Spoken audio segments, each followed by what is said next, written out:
Question 1. The risk matrix shows a heightened probability of crowd-related incidents during an upcoming large-scale public event in Manhattan, New York. Considering this information, which of the following actions best represents a proactive and responsible approach for an NYPD officer to take? Option A. Collaborate with event organizers and relevant city agencies to develop a comprehensive security and crowd management plan, incorporating contingency measures for various scenarios. Option B. Recommend immediate cancellation of the event due to the elevated risk indicated on the matrix. Option C. Advise the public to avoid the event area entirely to minimize potential exposure to risk. Option D. Focus solely on increasing patrols for minor infractions like littering and loitering in the event vicinity. Correct answer is A.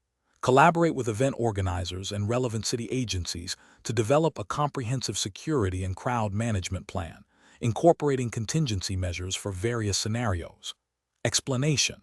The risk matrix shows a potential for increased public disorder during a large upcoming street festival in Manhattan, New York. The scenario is professionally challenging because it requires the NYPD officer to proactively identify and mitigate risks to public safety and order without infringing on citizens' rights or causing undue alarm.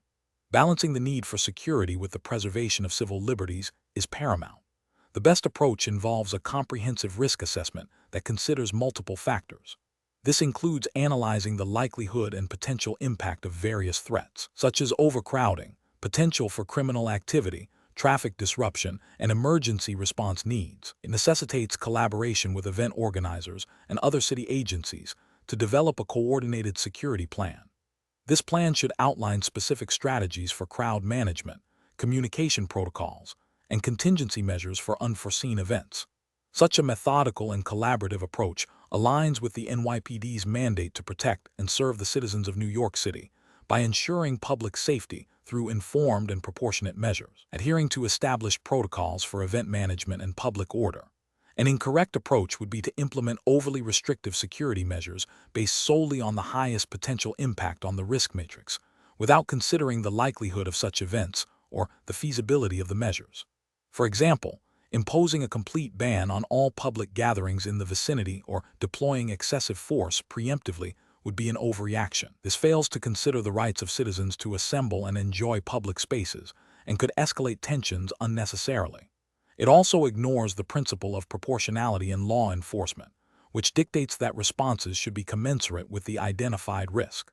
Another incorrect approach would be to dismiss the risk matrix entirely due to the perceived inconvenience of increased security. This would involve proceeding with minimal or no additional security planning, assuming that past events have been managed without incident.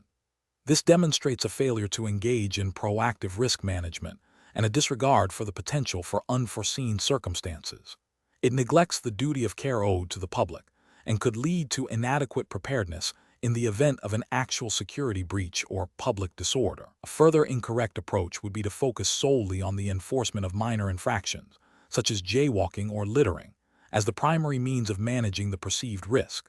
While maintaining order is important, this narrow focus diverts resources and attention from potentially more significant threats to public safety. It fails to address the broader spectrum of risks identified in the matrix and represents a superficial response to a complex challenge. Professionals should utilize a structured decision-making process that begins with a thorough understanding of the identified risks. This involves gathering intelligence, consulting with relevant stakeholders, and evaluating potential mitigation strategies. The chosen course of action should be based on a balanced assessment of likelihood, impact, and available resources, always prioritizing the safety and rights of the public. Continuous evaluation and adaptation of the plan based on real-time information are also crucial components of effective risk management. Question 2. Benchmark analysis indicates that a New York City Police Department officer witnesses a fellow officer engaging in conduct that appears to be a clear violation of New York State penal law. The witnessing officer is aware that their duty requires them to report such observed misconduct. What is the most appropriate and legally compliant course of action for the witnessing officer in this situation? Option A. Confront the fellow officer directly and demand they report themselves. Option B. Ignore the incident and hope it goes unnoticed by others. Option C. Attempt to handle the situation informally with the offending officer without involving official channels. Option D. Immediately report the observed violation to the appropriate Internal Affairs Division or supervisor. The correct answer is D. Immediately report the observed violation to the appropriate Internal Affairs Division or supervisor. Explanation. Scenario analysis. This scenario presents a professional challenge involving a potential violation of New York State's penal law regarding official misconduct and the NYPD's internal disciplinary procedures. A police officer is entrusted with upholding the law and maintaining public trust. Failing to report a known violation by a colleague, especially one that could constitute a criminal offense, undermines the integrity of the department and the justice system. The officer must balance loyalty to a peer with their sworn duty to enforce the law impartially. This requires a clear understanding of their legal obligations and the ethical imperative to act with integrity. Correct approach analysis. The best professional practice involves immediately reporting the observed violation to the appropriate Internal Affairs Division or supervisor. This approach aligns with New York State Penal Law Section 195.00, Official Misconduct, which prohibits public servants from knowingly refraining from performing a duty imposed upon them by law or subjecting another to a loss or injury by means of a violation of duty. Furthermore, NYPD departmental regulations mandate reporting of misconduct. By reporting, the officer upholds their oath of office, adheres to legal and departmental mandates, and contributes to maintaining the integrity and accountability of the NYPD. This action prioritizes public trust and the rule of law over personal relationships. Incorrect approaches analysis. Failing to report the incident, or attempting to handle it informally without involving the proper authorities, constitutes a failure to perform a duty imposed by law and departmental policy. This inaction could be construed as complicity or obstruction, potentially violating New York State Penal Law Section 195.00 and NYPD disciplinary rules. It erodes public trust by suggesting that misconduct is tolerated within the department. Confronting the colleague directly and demanding they report themselves, without also initiating an official report, places the burden of compliance solely on the offending officer and bypasses the established investigative procedures. While direct confrontation might seem like an attempt to resolve the issue, it lacks the formal accountability mechanism required by law and departmental policy, and it does not guarantee the violation will be properly addressed or documented. Ignoring the incident and hoping it goes unnoticed is a dereliction of duty. This approach directly violates the officer's legal and ethical obligations to report observed misconduct and undermines the principles of accountability and transparency essential to law enforcement. It creates a culture where violations can persist unchecked, damaging the reputation of the NYPD and the public's faith in its officers. Professional reasoning. Professionals in law enforcement must operate under a strict code of conduct that prioritizes legal compliance and ethical integrity. When faced with observed misconduct by a colleague, the decision-making process should involve 1. Identifying the observed behavior and assessing if it constitutes a violation of law or departmental policy. 2. Recalling one's sworn duty and legal obligations to report such violations. 3. Understanding the established reporting channels and procedures within the NYPD. 4. Prioritizing the integrity of the department and public trust over personal relationships or potential discomfort. 5. Acting promptly and decisively to initiate the formal reporting process. Question 3. Risk assessment procedures indicate that a responding New York City Police Department officer arrives at a scene where a potential crime has occurred, with signs of a struggle and several items seemingly out of place. What is the most appropriate immediate course of action for the officer to take in this situation? Option A. Question. The individual present extensively about their involvement before securing the scene or calling for backup. Option B. Begin touching and moving items at the scene to gather more information and assess the situation firsthand. Option C. Rely solely on personal observation and memory to document the scene and proceed with questioning the individual present. Option D. Secure the scene to prevent contamination and immediately request specialized units, such as detectives or a forensic team, to process the area. The correct answer is D. Secure the scene to prevent contamination and immediately request specialized units, such as detectives or a forensic team, to process the area. Explanation. Scenario analysis. This scenario is professionally challenging because it requires an officer to balance the immediate need for information with the legal rights of an individual and the integrity of a potential investigation. The officer must act swiftly, but also adhere to strict legal protocols to ensure any evidence obtained is admissible and that civil liberties are protected. Misjudging the situation could lead to compromised evidence, legal challenges, or a violation of the individual's rights, undermining the investigation and public trust. Correct approach analysis. The best professional practice involves immediately securing the scene and then requesting appropriate specialized units, such as detectives or a forensic team, to handle the sensitive evidence. This approach is correct because it aligns with New York State law and NYPD procedural guidelines regarding the preservation of evidence and the proper handling of potential crime scenes. By involving trained investigators, the officer ensures that evidence is collected, documented, and preserved according to strict legal standards, maximizing its admissibility in court and minimizing the risk of contamination or mishandling. This also allows the responding officer to focus on immediate safety and containment. Incorrect approaches analysis. One incorrect approach is to immediately begin touching and moving items at the scene to gather more information. This is professionally unacceptable because it violates the fundamental principle of evidence preservation. Touching and moving items can easily contaminate or destroy crucial forensic evidence, such as fingerprints, DNA, or trace materials, rendering it useless for an investigation and potentially leading to the exclusion of vital evidence in legal proceedings.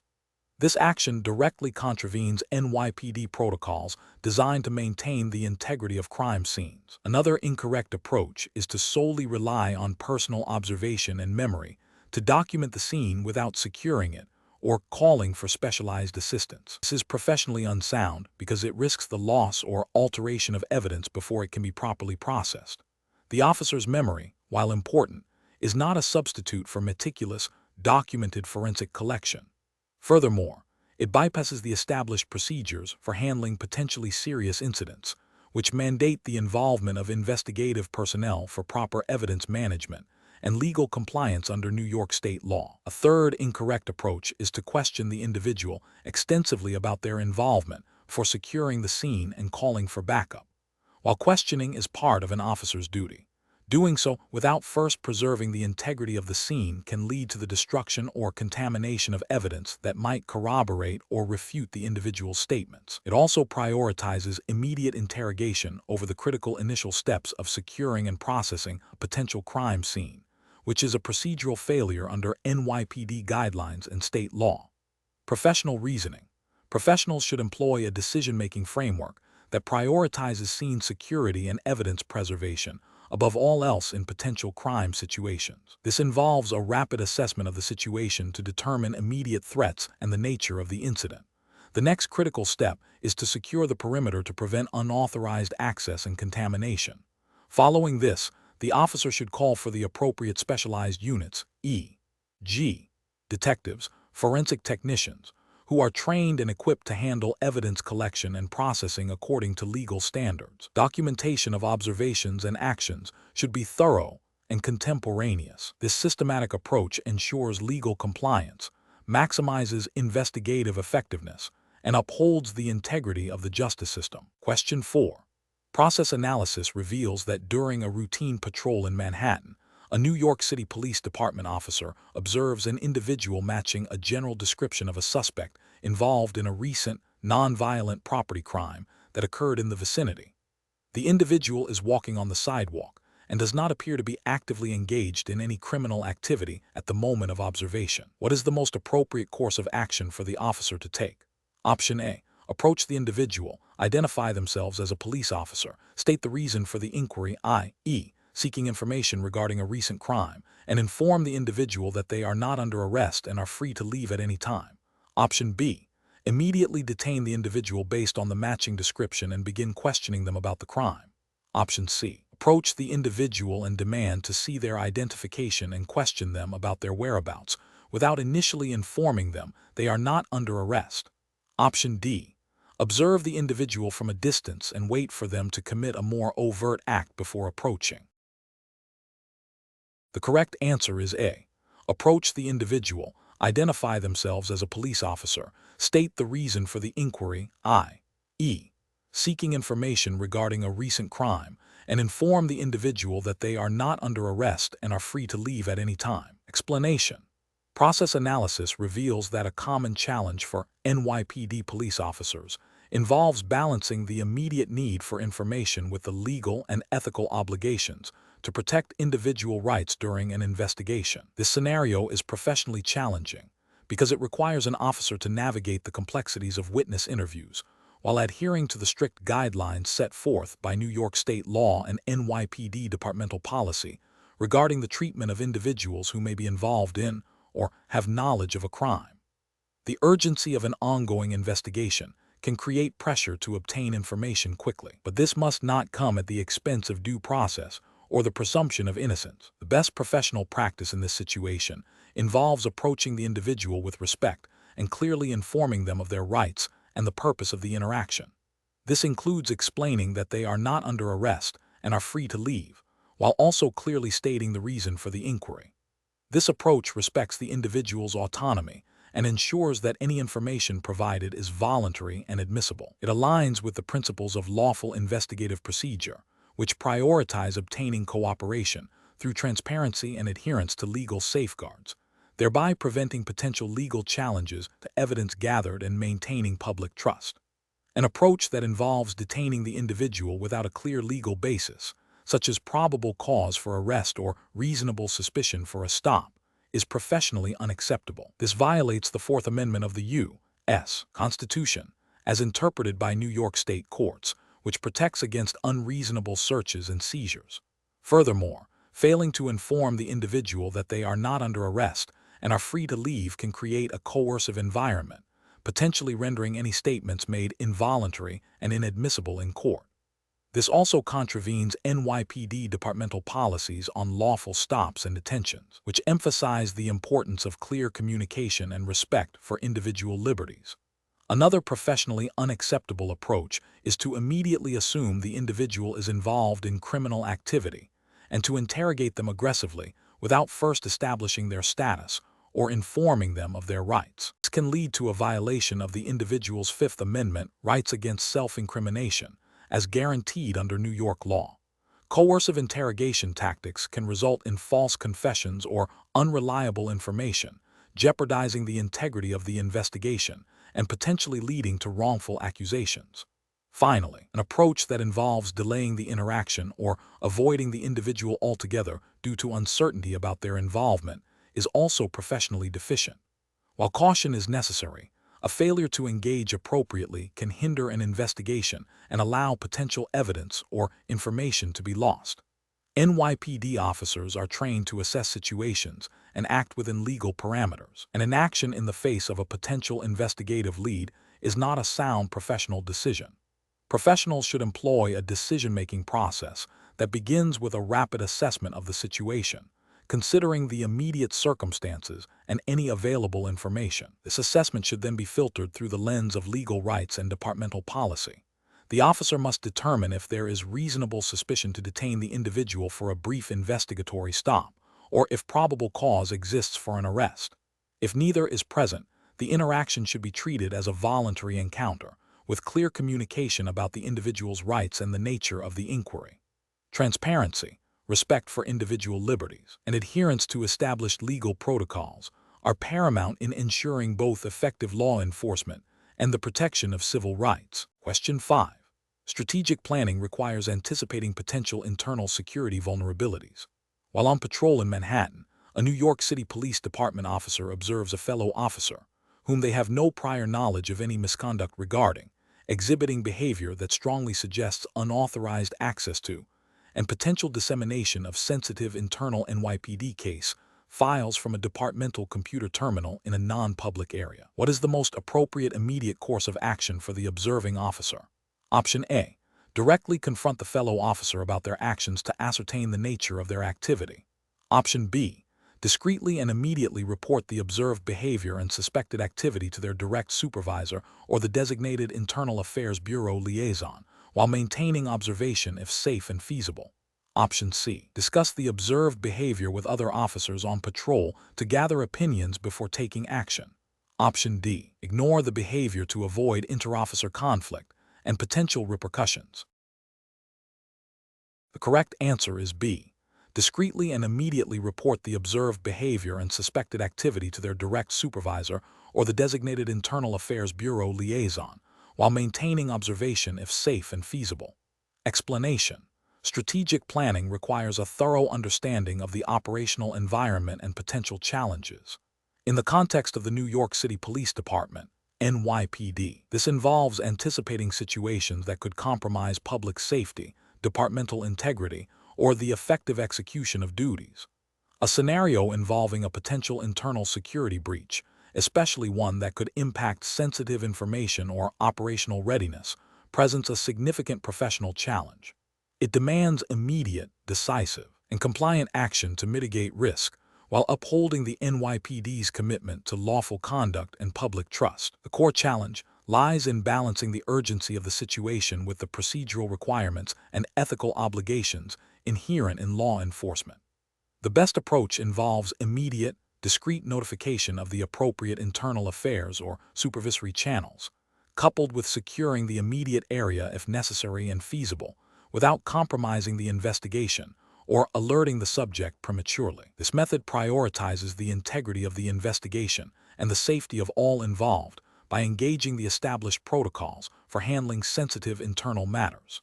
It aligns with NYPD departmental orders and New York State law enforcement guidelines that mandate reporting of suspected misconduct or security breaches to designated authorities for proper investigation and resolution. This ensures that the situation is handled by trained personnel equipped to manage such complexities, minimizing the risk of further compromise or improper action. An approach that involves confronting the individual directly without supervisory or internal affairs involvement is professionally unacceptable.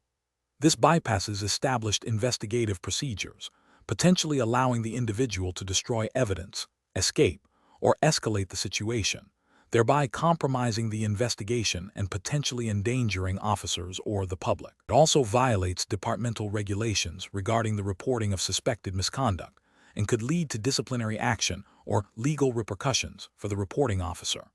Another professionally unacceptable approach is to ignore the situation due to a desire to avoid internal conflict or perceived departmental politics. This failure to act constitutes a dereliction of duty and a breach of the oath to uphold the law and protect the public. It allows a potential security risk or misconduct to persist, undermining the integrity of the NYPD and potentially leading to more severe consequences down the line. This approach is ethically reprehensible and directly contradicts the principles of accountability and transparency expected of law enforcement.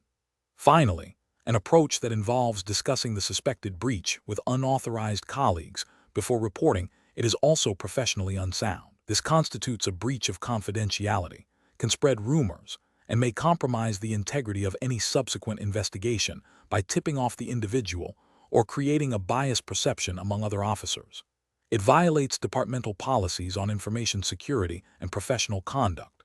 Professionals should employ a decision-making framework that prioritizes adherence to departmental policy and legal mandates. This involves 1.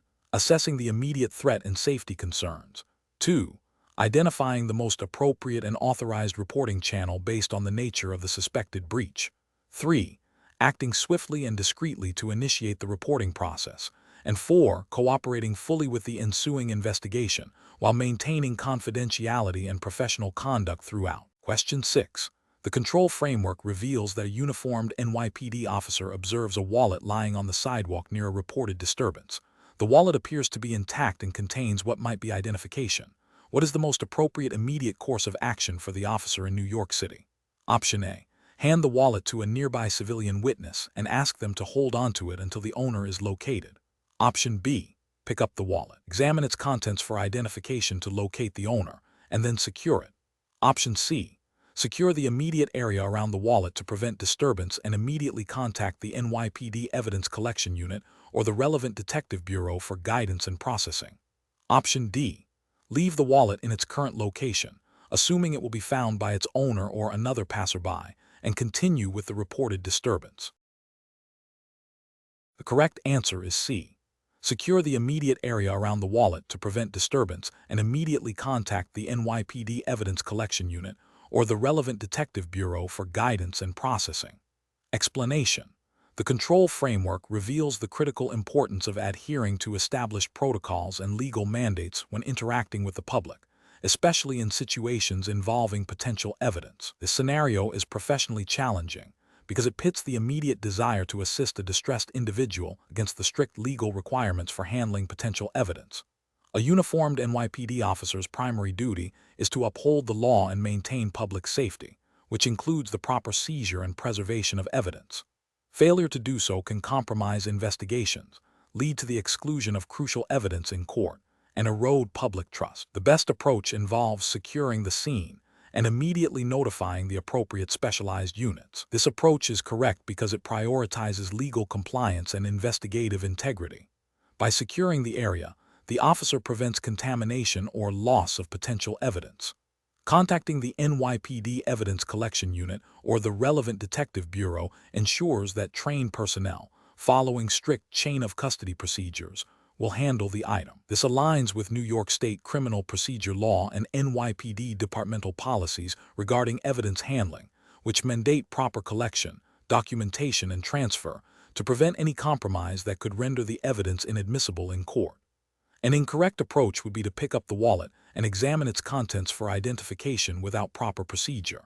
This action, while seemingly helpful, bypasses established protocols for evidence handling. It risks contaminating the wallet with the officer's DNA, altering the scene, and failing to document the discovery in a manner that would satisfy legal standards for chain of custody. This could lead to the evidence being challenged and potentially suppressed in any subsequent legal proceedings. Another incorrect approach would be to leave the wallet in situ without securing it or notifying anyone. This fails to fulfill the officer's duty to preserve potential evidence. The wallet could be lost, tampered with, or destroyed by passers-by or environmental factors, thereby hindering any investigation into its owner or its contents. This demonstrates a lack of diligence and a failure to act in accordance with the law's intent to gather and preserve evidence. A further incorrect approach would be to hand the wallet directly to a civilian witness to hold onto. This improperly delegates the responsibility of evidence preservation to an untrained individual, creating a significant risk of chain of custody violations. The civilian may inadvertently contaminate the evidence, lose it, or be unable to provide the necessary testimony regarding its handling, all of which would jeopardize its admissibility in court. Professionals should employ a decision-making framework that prioritizes legal obligations and departmental policy. This involves a rapid assessment of the situation to identify potential legal implications, such as the presence of evidence. The officer must then act in a manner that preserves the integrity of any potential evidence while ensuring public safety and providing necessary assistance. This often means following a secure, notify, and await specialized assistance protocol when evidence is suspected. Question 7. The control framework reveals that a New York City Police Department officer is responding to a report of a disturbance at a residential building. Upon arrival, the officer observes an individual exhibiting erratic behavior, shouting incoherently, and holding an object that, from a distance, appears to be a weapon. The individual is not immediately threatening anyone directly, but is creating a significant public disturbance. What is the most appropriate initial course of action for the officer, adhering to NYPD policy and New York state law? Option A. Retreat to a safe distance and wait for backup officers to arrive before making any attempt to engage the individual, regardless of the ongoing disturbance. Option B. Immediately draw their service weapon and issue loud commands to drop the object, preparing to use force if the individual does not comply instantly. Option C.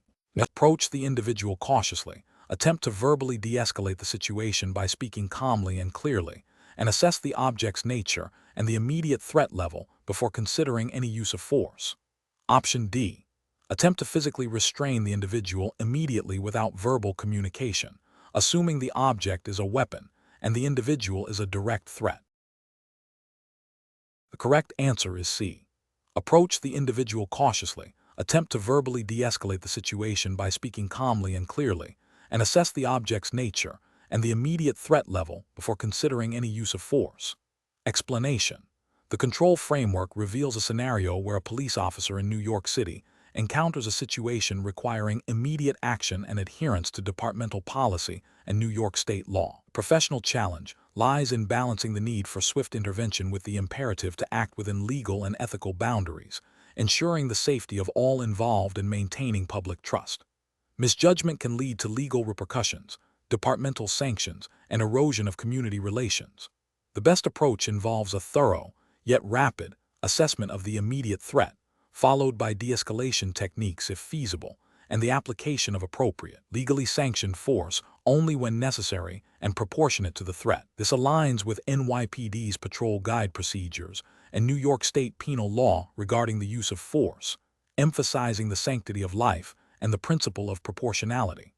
The officer must articulate the specific circumstances justifying their actions, demonstrating a clear understanding of the threat level and the legal basis for their response. An incorrect approach would be to immediately resort to the highest level of force without attempting de-escalation or a clear assessment of the threat, violating the principle of proportionality and potentially exceeding the legal justification for force under New York state law. Another incorrect approach is to delay necessary intervention due to hesitation or uncertainty, which could endanger the officer or others, contravening the duty to protect. Finally, failing to document the encounter accurately and thoroughly, or fabricating details, constitutes a severe ethical and regulatory breach, undermining the integrity of the investigation and the department. Professionals should employ a decision-making framework that prioritizes threat assessment, de-escalation, adherence to policy and law, and meticulous documentation. This involves a continuous evaluation of the situation, considering the least intrusive means necessary to achieve a lawful objective, and being prepared to articulate the rationale behind every action taken. Question 8. Governance review demonstrates that a New York City Police Department, NYPD officer, while responding to a domestic disturbance call in Brooklyn, discovers a small, unmarked vial on the floor near the scene. The officer suspects it may contain a controlled substance, but is unsure of its immediate evidentiary significance beyond that suspicion. What is the most appropriate course of action for the officer to take in accordance with New York state law and NYPD policy? Option A. Discard the vial immediately as it is small and its contents are not immediately obvious, to avoid unnecessary paperwork. Option B. Secure the vial, meticulously document its discovery location and condition, and immediately transfer it to the designated NYPD evidence custodian, following all departmental procedures for chain of custody. Option C. Hand the vial directly to the reporting party or another civilian present at the scene for them to hold onto until the investigation is complete. Option D. Retain the vial personally to conduct further personal examination and research its potential contents before submitting it to evidence. The correct answer is B. Secure the vial, meticulously document its discovery location and condition, and immediately transfer it to the designated NYPD evidence custodian following all departmental procedures for chain of custody. Explanation. Scenario analysis. This scenario presents a professional challenge for a New York City Police Department, NYPD, officer regarding the proper handling of evidence in a sensitive investigation. The officer must balance the urgency of securing potential evidence with the strict legal and procedural requirements mandated by New York state law and NYPD policy to ensure the integrity of the investigation and the admissibility of evidence in court. Failure to adhere to these protocols can lead to the suppression of crucial evidence, jeopardizing the prosecution and undermining public trust. Correct approach analysis.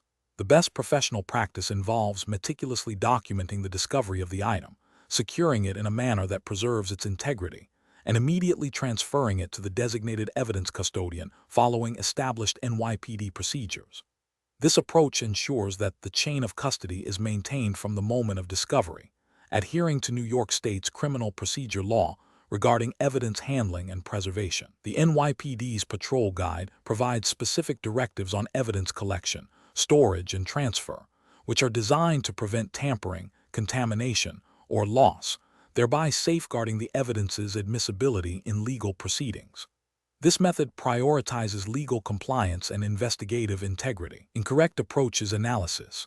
One incorrect approach involves the officer retaining the item personally for further personal examination without proper documentation or transfer. This violates NYPD policy and New York state law concerning evidence handling, as it breaks the chain of custody and introduces the risk of contamination or alteration. Such actions could lead to the evidence being deemed inadmissible in court. Another incorrect approach is to immediately discard the item if it appears insignificant. This is a critical error because the perceived insignificance of an item at the time of discovery does not preclude its potential evidentiary value later in the investigation. NYPD policy and New York state law require that all potentially relevant items be collected and processed, allowing for later determination of their evidentiary significance by investigators and prosecutors. Discarding evidence, regardless of initial assessment, is a severe breach of duty. A third incorrect approach is to hand the item directly to a civilian witness for safekeeping. This bypasses all established NYPD protocols for evidence handling and the chain of custody. Civilian safekeeping introduces significant risks of evidence tampering, loss, or contamination, and would almost certainly render the evidence inadmissible in court, severely damaging the investigation. Professional reasoning. When encountering potential evidence, an NYPD officer must operate under a strict framework of legal and departmental mandates. The decision-making process should prioritize adherence to the chain of custody, proper documentation, and secure transfer to authorized personnel. This involves understanding the implications of New York State's criminal procedure law and the NYPD patrol guide. Officers should always err on the side of caution, collecting and documenting anything that could be construed as evidence, and following established procedures for its handling and submission. If unsure, consulting with a supervisor or the evidence control unit is the appropriate course of action. Question 9. The control framework reveals that while on routine patrol in Queens, New York, a police officer observes an off-duty NYPD detective, whom the officer recognizes, accepting a package from an individual in a manner that appears furtive and out of the ordinary for a public interaction. The officer has no direct evidence of illegal activity but suspects potential impropriety. Option A. The officer should ignore the interaction, assuming it is a personal matter and not within the scope of their official duties. Option B. The officer should immediately approach the off-duty detective and the individual to question them about the nature of their interaction and the contents of the package. Option C. The officer should discuss their observations with other officers on patrol to gather their opinions before deciding on a course of action. Option D. The officer should discreetly observe the interaction, note the details of the individuals involved, the location, and the nature of the exchange, and then file a detailed report through the appropriate internal NYPD channels for review. The correct answer is D. The officer should discreetly observe the interaction, note the details of the individuals involved, the location, and the nature of the exchange, and then file a detailed report through the appropriate internal NYPD channels for review. Explanation. The control framework reveals a situation requiring immediate and decisive action based on established NYPD procedures and New York state law. This scenario is professionally challenging because it involves a potential violation of public trust and departmental integrity, demanding a swift and accurate response to uphold the law and maintain public confidence. The officer must balance the need for thoroughness with the urgency of the situation. The best approach involves documenting the observed behavior and reporting it through the appropriate internal channels without engaging in direct confrontation or making assumptions about intent. This is correct because it adheres to NYPD patrol guide procedures regarding reporting suspicious activity and potential misconduct. It ensures that the incident is officially recorded and investigated by the proper authorities, such as the Internal Affairs Bureau, if warranted. This method respects due process and avoids premature judgment or escalation, aligning with ethical principles of fairness and impartiality. An incorrect approach would be to immediately confront the individual and demand an explanation, or to ignore the behavior altogether. Confronting the individual without sufficient cause or proper protocol could lead to an unjustified escalation, potential civil rights violations, or compromise an ongoing investigation if the individual is indeed engaged in illicit activity. Ignoring the behavior, on the other hand, would be a dereliction of duty, failing to uphold the law and potentially allowing a violation to occur unchecked, which erodes public trust and violates the oath of office. Another incorrect approach would be to discuss the observed behavior with other officers informally without initiating a formal report. This constitutes gossip and can lead to the spread of misinformation, damage reputations, and bypass the established procedures for addressing potential misconduct, undermining the integrity of the investigative process. Professionals should employ a decision-making framework that prioritizes observation, documentation, and adherence to established protocols.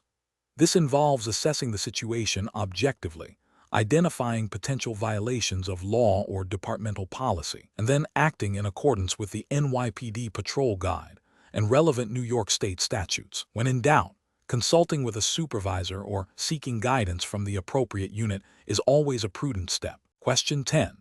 The control framework reveals that the New York City Police Department, NYPD, must manage its overtime budget effectively.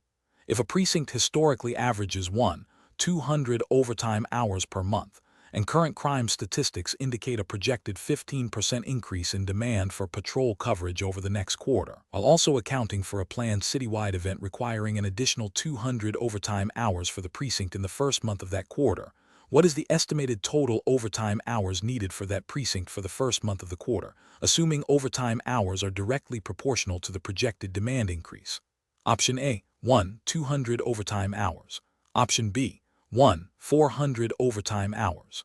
Option C, 580 overtime hours. Option D, 380 overtime hours. The correct answer is C, 580 overtime hours. Explanation: the control framework reveals that effective resource management is paramount for the New York City Police Department, NYPD, to maintain operational readiness and public safety. This scenario presents a challenge in accurately forecasting and allocating overtime hours, which directly impacts budget adherence and officer well-being. Mismanagement can lead to budgetary overruns, officer burnout, and a potential decrease in patrol coverage, all of which are critical concerns for the NYPD.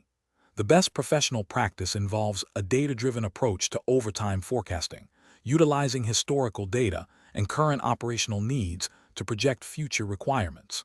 This method ensures that overtime is allocated strategically to address genuine needs, such as anticipated increases in crime during specific periods or planned special events, while remaining within budgetary constraints. This aligns with the NYPD's mandate for fiscal responsibility and efficient deployment of personnel, as outlined in departmental directives concerning budget management and operational planning.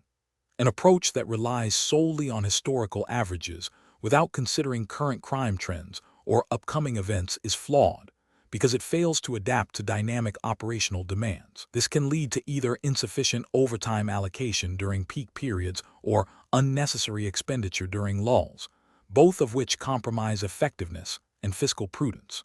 An approach that prioritizes officer requests for overtime without a systematic review of departmental needs or budgetary implications is also professionally unacceptable. While officer morale is important, unchecked overtime allocation based purely on individual preference can lead to significant budget overruns and an inequitable distribution of workload, potentially impacting overall departmental efficiency.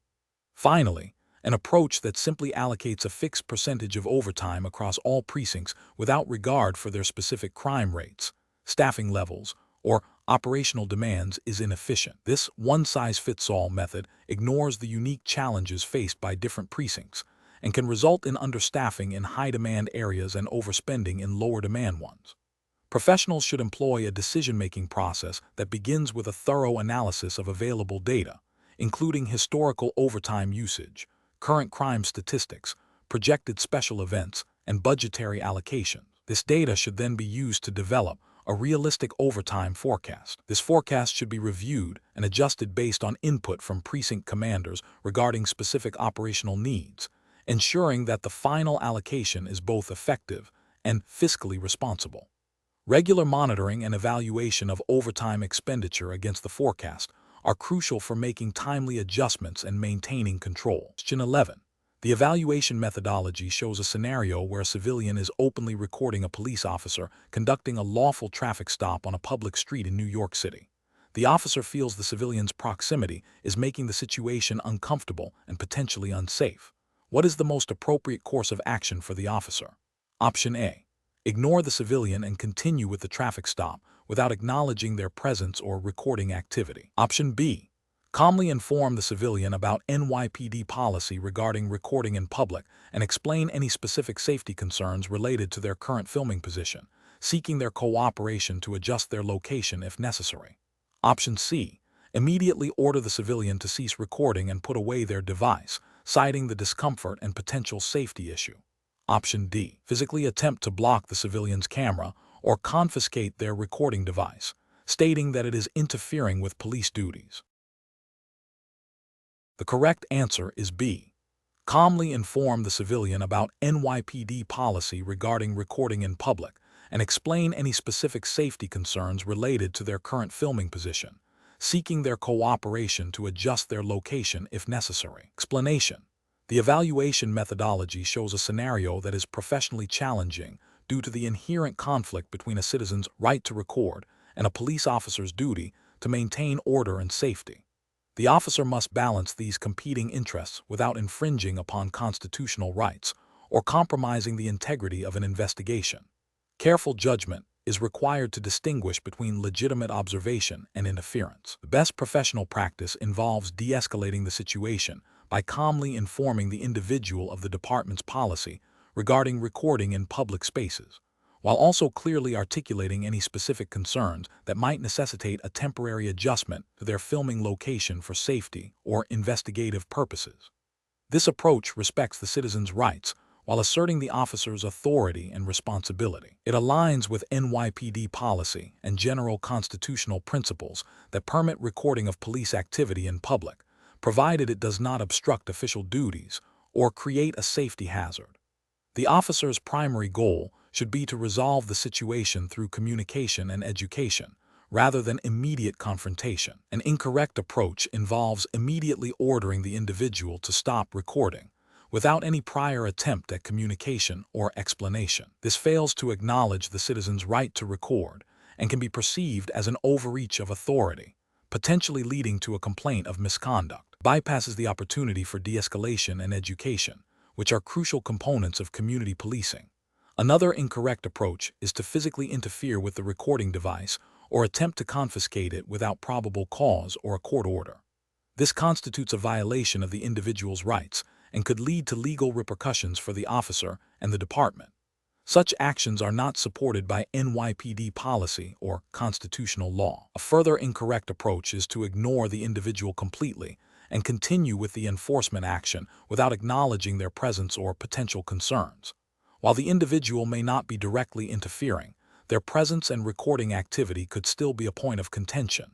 Acknowledging the situation, even if briefly, demonstrates professionalism and a commitment to transparency. Professionals should employ a decision-making framework that prioritizes de-escalation, clear communication, and adherence to departmental policy and constitutional rights. This involves assessing the situation, identifying potential conflicts, and choosing the least intrusive yet effective course of action.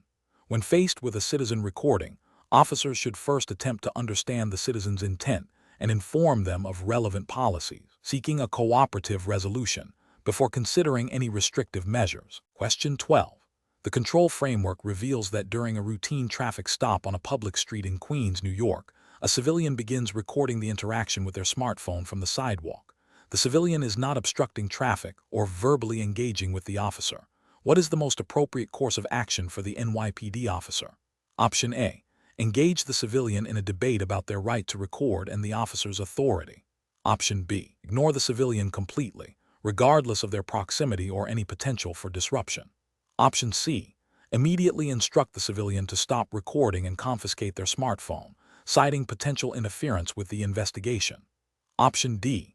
Continue with the traffic stop, acknowledging the civilian's presence but taking no action to interfere with their recording, provided they remain at a safe distance and do not impede official duties. The correct answer is D. Continue with the traffic stop, acknowledging the civilian's presence but taking no action to interfere with their recording, provided they remain at a safe distance and do not impede official duties. Explanation. The control framework reveals a scenario that is professionally challenging due to the inherent conflict between a citizen's right to record and a law enforcement officer's duty to maintain order and safety. The officer must balance the public's right to observe and document police activity with the need to prevent interference with official duties, potential obstruction, or the compromise of an investigation. This requires a nuanced understanding of New York state law regarding recording police officers in public spaces. The best approach involves acknowledging the citizen's right to record while ensuring their actions do not impede the officer's duties or create a safety hazard. This means allowing the recording from a safe distance without engaging in confrontational dialogue or attempting to confiscate the recording device unless there is clear evidence of illegal activity or obstruction. This approach is correct because it aligns with New York State's recognition of the public's right to record law enforcement in public, as long as it does not interfere with official duties. The First Amendment protects this right, and New York courts have generally upheld it. Officers are trained to de-escalate situations and respect constitutional rights, and this approach embodies those principles. An incorrect approach would be to immediately demand the citizen stop recording and potentially confiscate the device. This fails to recognize the citizen's legal right to record in a public space and could be construed as an unlawful seizure or an infringement on free speech. Such an action would likely lead to a formal complaint, disciplinary action, and potential civil liability for the officer and the NYPD. Another incorrect approach would be to ignore the citizen entirely, even if their recording is creating a disturbance or posing a safety risk. The right to record exists. Officers still have a duty to manage their environment and ensure public safety. Ignoring a situation that is escalating or becoming dangerous, even if it involves a citizen exercising their rights, is a dereliction of duty. A third incorrect approach would be to engage in a lengthy debate or argument with the citizen about their right to record. While officers should be prepared to explain their actions, prolonged arguments can escalate tensions, draw more attention, and distract from the primary law enforcement objective. The focus should remain on maintaining order and safety, with minimal interaction regarding the recording itself, unless it becomes a direct impediment. Professionals should employ a decision-making framework that prioritizes constitutional rights, departmental policy, and public safety. This involves assessing the situation quickly. Is the recording occurring in a public space? Is the citizen interfering with duties or creating a hazard? If the recording is passive and non-interfering, the best course is to allow it while continuing with official duties. If interference or hazard is present, the officer should calmly and clearly articulate the specific behavior that is problematic and advise the citizen on how to rectify it without infringing on their rights. If the behavior persists and constitutes obstruction, then appropriate legal measures can be considered, but confiscation of recording devices should be a last resort, based on probable cause. Question 13. The control framework reveals that a New York City Police Department officer observes an individual exhibiting erratic behavior in a public park, shouting incoherently and gesturing aggressively towards passers-by, but not directly threatening anyone with physical harm. What is the most appropriate initial course of action for the officer? Option A. Withdraw from the immediate vicinity and radio for backup without engaging the individual. Option B. Approach the individual cautiously, attempt to verbally de-escalate the situation, and assess for immediate threats to public safety. Option C. Confront the individual aggressively to assert authority and demand compliance. Option D. Immediately attempt to physically restrain the individual to prevent any potential escalation of their behavior. The correct answer is B. Approach the individual cautiously, attempt to verbally de-escalate the situation, and assess for immediate threats to public safety. Explanation. The control framework reveals a scenario where a police officer in New York City encounters a situation requiring immediate action and adherence to departmental policy and state law. The professional challenge lies in balancing the need for swift intervention with the imperative to act within legal and ethical boundaries, ensuring the safety of all involved and maintaining public trust. Misjudgment can lead to legal repercussions, departmental sanctions, and erosion of community relations. The best approach involves a measured response that prioritizes de-escalation and the preservation of life while gathering critical information. This approach is correct because it aligns with the New York State penal law regarding the use of force, which mandates that officers use only the force necessary to effect an arrest or prevent escape, and only when reasonably necessary. It also adheres to NYPD patrol guide procedures that emphasize de-escalation techniques and the importance of assessing the totality of circumstances before resorting to more forceful measures. This method ensures that actions are justifiable, proportionate, and legally sound, reflecting a commitment to both public safety and individual rights. An incorrect approach that involves immediate physical intervention without attempting verbal de-escalation fails to meet the legal standard of necessity and proportionality. This could be seen as excessive force under New York state law and NYPD policy, potentially leading to civil liability and disciplinary action. Another incorrect approach, which is to withdraw from the situation entirely without attempting any form of intervention or seeking backup, could be deemed a dereliction of duty. This neglects the officer's responsibility to maintain public order and safety, potentially allowing a dangerous situation to escalate. Finally, an approach that relies solely on the individual's perceived threat without considering alternative, less forceful options ignores the procedural safeguards and training provided by the NYPD, which emphasizes a systematic approach to threat assessment and response. Professionals should employ a decision-making framework that begins with a thorough assessment of the situation, considering the immediate threat, the presence of weapons, the number of individuals involved, and the environment. This assessment should then guide the selection of the most appropriate response, prioritizing de-escalation and verbal commands. If these measures are ineffective or the threat escalates, officers must then consider the use of force, ensuring it is proportionate to the threat and legally justified under New York state law and NYPD policy.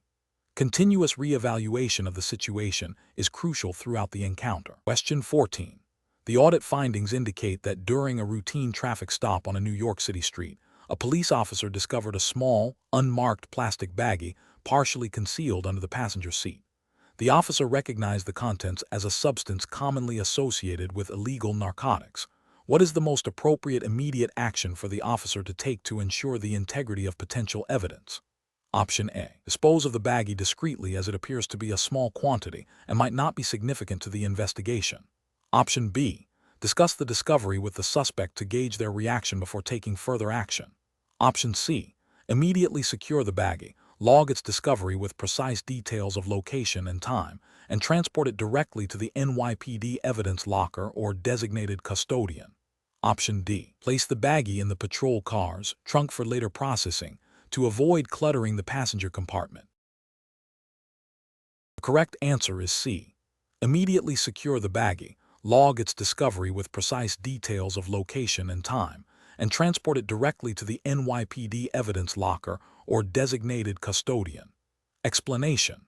The audit findings indicate a potential lapse in adherence to New York State's penal law regarding the handling of evidence. This scenario is professionally challenging because it requires immediate and decisive action to preserve the integrity of a criminal investigation and uphold the principles of due process. Mismanagement of evidence can lead to the suppression of crucial information, wrongful acquittals or convictions, and severe damage to public trust in law enforcement. The officer's judgment must be guided by established protocols and legal mandates to ensure fairness and accuracy in the justice system. The correct approach involves immediately securing the found evidence and documenting its discovery in accordance with NYPD departmental procedures and New York State penal law, specifically Article 60, which governs evidence. This includes logging the item, noting the exact location and time of discovery, and ensuring it is transferred to the evidence locker or designated custodian without delay. This method is correct because it directly aligns with the legal requirement to maintain an unbroken chain of custody for all evidence, preventing tampering, contamination, or loss. Adherence to these procedures is paramount for the evidence to be admissible in court and to ensure the investigation's integrity. An incorrect approach would be to place the item in the patrol car's trunk without proper documentation, as this bypasses essential logging procedures and creates a gap in the chain of custody. This failure violates the principles of evidence handling mandated by New York state law and NYPD policy, potentially rendering the evidence inadmissible. Another incorrect approach, such as discussing the find with the suspect before securing the evidence, compromises the investigation by potentially alerting the suspect and allowing for further interference or destruction of evidence, which is a direct contravention of investigative protocols and legal requirements. Finally, discarding the item because it appears insignificant is a grave error, as the perceived value of evidence can change as an investigation progresses, and its disposal without proper procedure is a violation of evidence preservation laws. Professionals should employ a decision-making framework that prioritizes immediate adherence to established protocols and legal mandates. This involves recognizing the critical importance of evidence integrity, consulting departmental procedures for guidance, and acting decisively to secure and document any potential evidence. When in doubt, seeking immediate guidance from a supervisor or the evidence custodian is a responsible step. Question 15. The monitoring system demonstrates an unusual pattern of access to sensitive citizen data by a specific NYPD officer during off-duty hours. What is the most appropriate initial course of action for the supervising officer in New York City? Option A. Immediately confront the officer directly about the unusual access to ascertain their reasons without prior investigation. Option B. Report the officer's activity directly to the district attorney's office without any internal NYPD review. Option C. Initiate a formal, documented inquiry into the officer's access logs, cross-referencing the activity with official duties and relevant NYPD policies and New York State privacy regulations before any direct confrontation. Option D. Disregard the alert as a potential system malfunction and take no immediate action. The correct answer is C. Initiate a formal, documented inquiry into the officer's access logs, cross-referencing the activity with official duties and relevant NYPD policies and New York State privacy regulations before any direct confrontation. Explanation: the monitoring system demonstrates a potential breach of privacy and departmental policy. This scenario is professionally challenging because it requires an immediate and judicious response that balances the need for information with the rights of individuals and the integrity of the NYPD. A hasty or ill-informed decision could lead to disciplinary action, legal repercussions, and damage to public trust. The best approach involves a thorough, documented review of the system's activity in accordance with NYPD policies and New York State privacy laws. This includes identifying the specific nature of the data accessed, the purpose of the access, and whether it aligns with official duties. This approach is correct because it adheres to the principle of lawful access and data protection, ensuring that any investigation is conducted within legal and ethical boundaries. Specifically, New York State civil rights law and NYPD internal directives mandate that access to sensitive information, including surveillance data, must be justified, documented, and for official purposes only. Failure to follow these protocols can result in severe penalties. An incorrect approach would be to immediately confront the officer without a preliminary investigation. This could lead to a premature accusation, potentially harming the officer's reputation and career if the access was legitimate. It also bypasses the necessary procedural steps for investigating potential policy violations. Another incorrect approach would be to ignore the alert, assuming it is a system error. This is a failure to uphold the duty to investigate potential misconduct or security breaches, which could have serious consequences if the access was indeed unauthorized. It demonstrates a lack of diligence and disregard for departmental oversight mechanisms. Finally, an incorrect approach would be to immediately report the officer to external agencies without internal review. While transparency is important, internal procedures are in place to handle such matters efficiently and fairly. Escalating without proper internal investigation can undermine the chain of command and create unnecessary complications. Professionals should employ a systematic decision-making process. First, gather all available information. Second, consult relevant policies and laws. Third, conduct a preliminary assessment. Fourth, if warranted, initiate a formal investigation following established procedures. And fifth, take appropriate action based on findings. This ensures fairness, legality, and adherence to professional standards. Question 16. The control framework reveals that while on patrol in a busy Manhattan neighborhood, a New York City Police Department officer observes an individual exhibiting nervous behavior, repeatedly looking over their shoulder and quickly walking away from a known drug-dealing location. The officer receives a vague, anonymous tip stating, "A person matching that description is carrying something illegal." What is the most appropriate course of action for the officer to take next, adhering to New York State law and NYPD policy? Option A. Approach the individual, engage in a consensual conversation to gather more information, and observe their continued behavior. Option B. Conduct a pat-down search of the individual for weapons based on the nervous behavior and the anonymous tip. Option C. Ignore the individual as the anonymous tip is not specific enough to warrant police intervention. Option D. Immediately detain the individual and conduct a full search of their person and belongings based on the anonymous tip alone. The correct answer is B. Conduct a pat-down search of the individual for weapons based on the nervous behavior and the anonymous tip. Explanation. The control framework reveals a scenario where a police officer in New York City encounters a situation requiring immediate action and adherence to departmental policy and state law. This scenario is professionally challenging because it demands a swift, accurate assessment of a potentially volatile situation, balancing the need for public safety with the rights of individuals. The officer must navigate the complexities of probable cause, lawful search and seizure, and the use of force, all while operating within the strict guidelines set by the New York City Police Department, NYPD, and New York state law. Misjudgment can lead to legal repercussions, departmental disciplinary action, and erosion of public trust. The best approach involves a thorough, objective assessment of the totality of circumstances to establish probable cause for a search. This means gathering all available facts and observations, the suspect's behavior, the environment, any credible information received to form a reasonable belief that a crime has been committed or is about to be committed, and that evidence of that crime will be found in the location to be searched. This aligns with the Fourth Amendment of the U.S. Constitution and New York State's implementation of these protections, requiring probable cause for warrants and, in certain exigent circumstances, for warrantless searches. This methodical approach ensures that police actions are legally sound and ethically defensible, prioritizing constitutional rights while enabling effective law enforcement. An incorrect approach would be to rely solely on a hunch or a single, uncorroborated piece of information, such as a vague tip, without further investigation or observation. This fails to meet the legal standard for probable cause, which requires more than mere suspicion.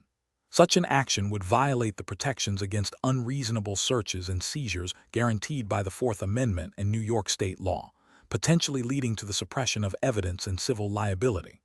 Another incorrect approach would be to conduct a search based on the suspect's race or ethnicity, or their presence in a particular neighborhood. This constitutes discriminatory profiling, which is illegal and unethical. It violates the principle of equal protection under the law and undermines the NYPD's commitment to unbiased policing. Such actions are not only legally indefensible, but also deeply damaging to community relations. A further incorrect approach would be to use excessive force or to detain an individual for an unreasonable amount of time without sufficient justification. While officers have a duty to maintain order and investigate suspicious activity, their actions must be reasonable and proportionate to the circumstances. Unjustified detention, or the use of force beyond what is necessary to effectuate a lawful stop or arrest, would violate an individual's rights and departmental policy. Professionals should employ a decision-making framework that prioritizes constitutional rights, departmental policy, and the objective assessment of facts. This involves 1. Observing and gathering information systematically, 2. Evaluating that information against legal standards for probable cause and reasonable suspicion, 3. Consulting with supervisors when in doubt, and 4. Acting in a manner that is both effective for law enforcement and respectful of individual liberties. Question 17. The performance metrics show a significant increase in average response times for domestic disturbance calls in the 13th precinct of the New York City Police Department over the past quarter. Considering the critical nature of these calls, what is the most appropriate initial course of action for the precinct commander? Option A. Focus solely on disciplinary actions against officers who have the longest documented response times, based on the assumption of individual negligence.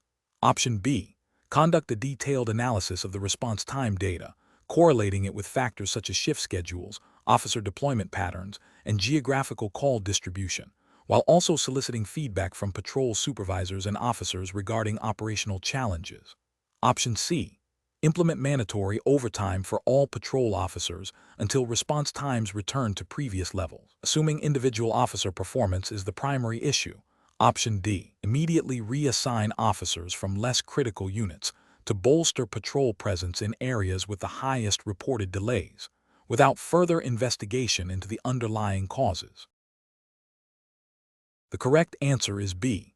Conduct a detailed analysis of the response time data, correlating it with factors such as shift schedules, officer deployment patterns, and geographical call distribution, while also soliciting feedback from patrol supervisors and officers regarding operational challenges. Explanation: the performance metrics show a concerning trend in response times for domestic disturbance calls within a specific precinct of the New York City Police Department, NYPD. This scenario is professionally challenging because it directly impacts public safety and the department's ability to fulfill its core mission of protecting and serving the citizens of New York City. Delays in responding to domestic disturbances can escalate violence, endanger victims, and erode community trust. Careful judgment is required to identify the root cause of the delays and implement effective solutions that are compliant with NYPD policies and New York state law. The best professional practice involves a multifaceted approach that prioritizes data-driven analysis and collaborative problem-solving. This includes thoroughly reviewing the raw data to identify specific patterns, such as peak call times, geographical hotspots, or resource allocation issues. It also necessitates engaging with precinct supervisors and officers to gather qualitative insights into operational challenges, such as staffing shortages, equipment malfunctions, or procedural bottlenecks. Finally, it requires developing and implementing targeted interventions based on this comprehensive understanding, with a clear plan for monitoring their effectiveness and making adjustments as needed. This approach aligns with the NYPD's commitment to continuous improvement and accountability, as outlined in departmental orders and the principles of effective policing. An incorrect approach would be to immediately implement drastic staffing changes without a thorough understanding of the underlying issues. This could lead to misallocation of resources, increased overtime costs, and potential burnout among officers, without addressing the actual cause of the delays. Such an action would fail to adhere to the principles of efficient resource management and evidence-based policing, potentially violating departmental guidelines on operational planning and fiscal responsibility. Another incorrect approach would be to solely rely on anecdotal evidence from a few officers without a systematic review of the performance metrics. While officer feedback is valuable, it may not represent the full picture and could be influenced by individual biases or specific incidents. This approach risks overlooking systemic issues or implementing solutions that are not broadly applicable or effective, potentially contravening NYPD directives that emphasize data-informed decision-making and objective analysis. A further incorrect approach would be to blame individual officers for the delays without investigating potential systemic or organizational factors. This would foster a negative work environment, damage morale, and distract from identifying and rectifying the true causes of the performance issues. Such an approach would be contrary to principles of fair management and could lead to disciplinary actions that are not warranted, potentially violating departmental policies on employee relations and performance management. Professionals should employ a structured decision-making process that begins with clearly defining the problem, gathering comprehensive and objective data, analyzing the data to identify root causes, developing a range of potential solutions, evaluating these solutions based on feasibility, effectiveness, and compliance with regulations, and finally, implementing the chosen solution with a robust monitoring and evaluation plan. This systematic approach ensures that decisions are informed, equitable, and ultimately lead to improved outcomes. Question 18. During the evaluation of a candidate for the New York City Police Department, NYPD police officer's entrance exam, a scenario is presented where a civilian approaches the candidate, alleging that a fellow NYPD officer engaged in misconduct that may constitute a violation of New York State's penal law. What is the most appropriate immediate action for the candidate to take? Option A. Offer the civilian their personal opinion on the alleged misconduct and assure them that the situation will be handled informally. Option B. Document the complaint thoroughly and accurately, and then refer the matter to the appropriate NYPD unit or external agency for investigation, as per departmental policy and New York state law. Option C. Attempt to conduct a preliminary investigation on their own to gather more information before deciding on the next steps. Option D. Advise the civilian that the complaint is likely unfounded based on the candidate's initial impression and suggest they drop the matter. The correct answer is B. Document the complaint thoroughly and accurately, and then refer the matter to the appropriate NYPD unit or external agency for investigation, as per departmental policy and New York state law. Explanation. During the evaluation of a candidate for the New York City Police Department, NYPD police officer's entrance exam. A scenario arises concerning the handling of a citizen's complaint that appears to involve a violation of New York State's penal law. This situation is professionally challenging because it requires the candidate to demonstrate an immediate understanding of their role, the limits of their authority, and the proper procedural steps to ensure justice and maintain public trust.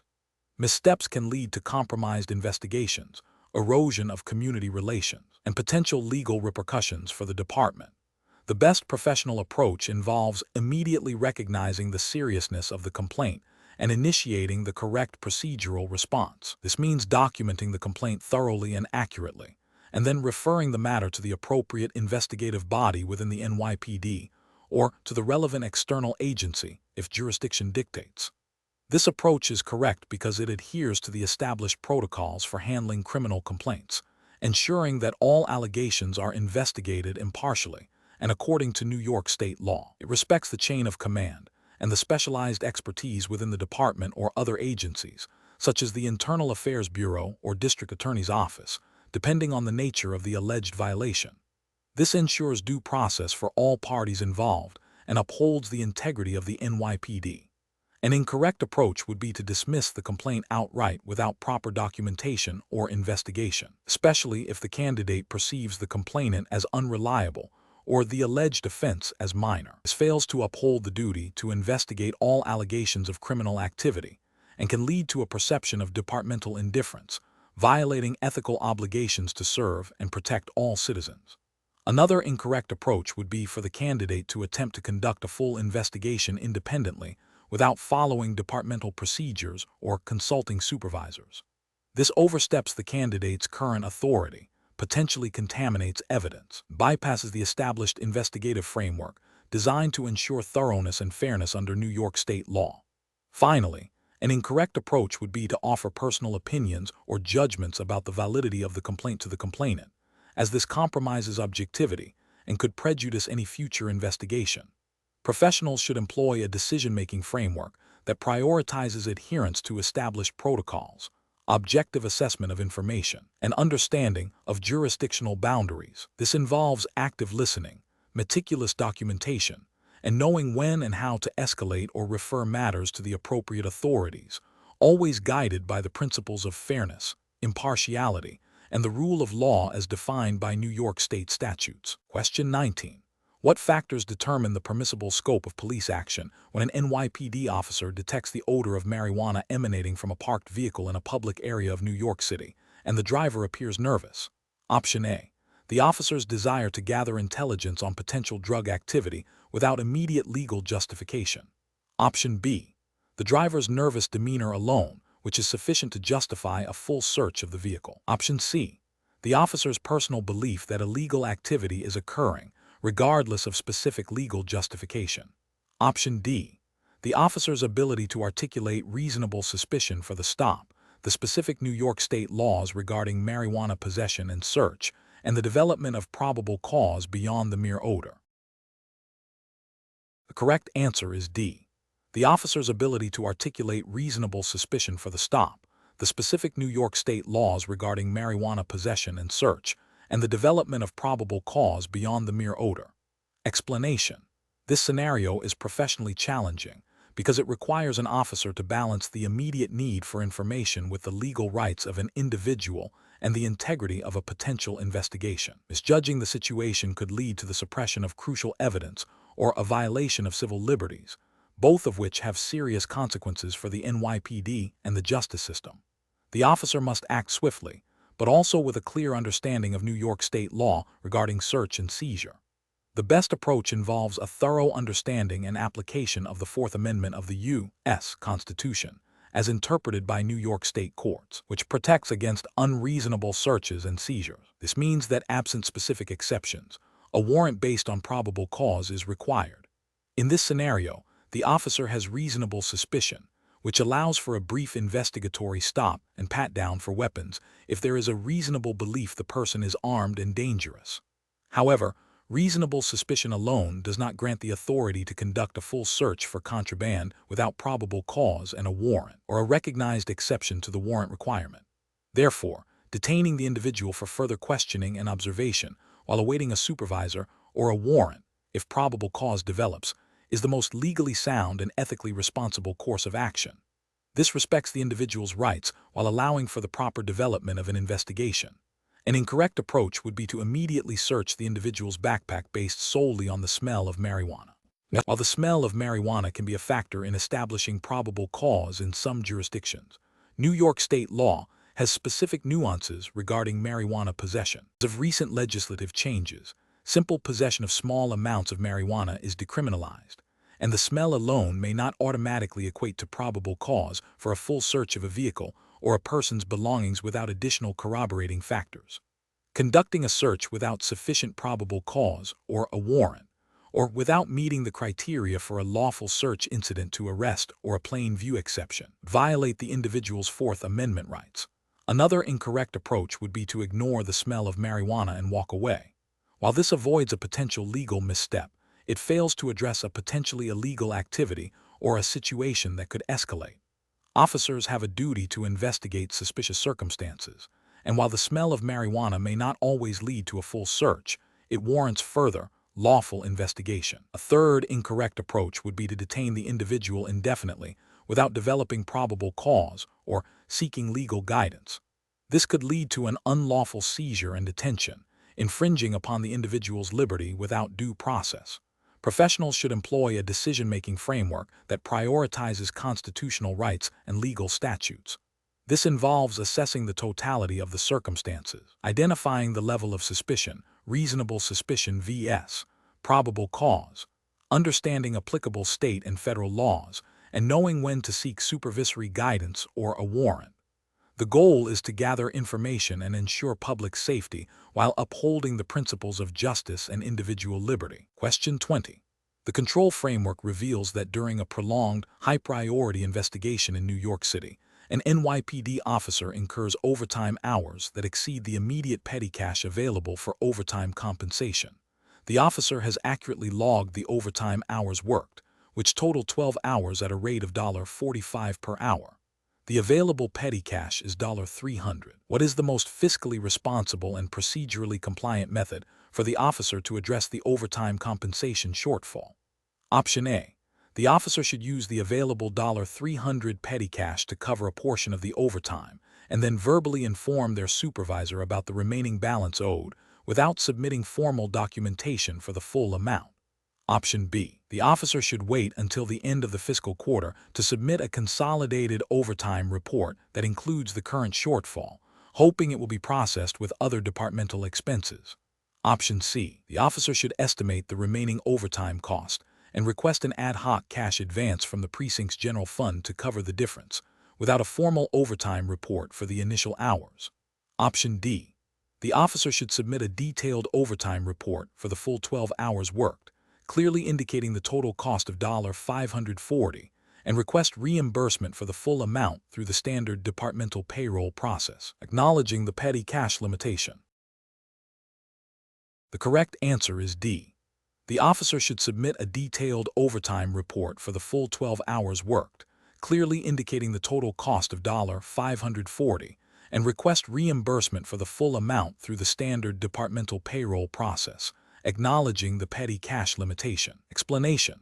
The control framework reveals that effective resource management and accurate record keeping are paramount for the New York City Police Department, NYPD, to maintain operational efficiency and accountability. This scenario presents a challenge in balancing immediate operational needs with the requirement for precise financial tracking, which is critical for budget adherence and public trust.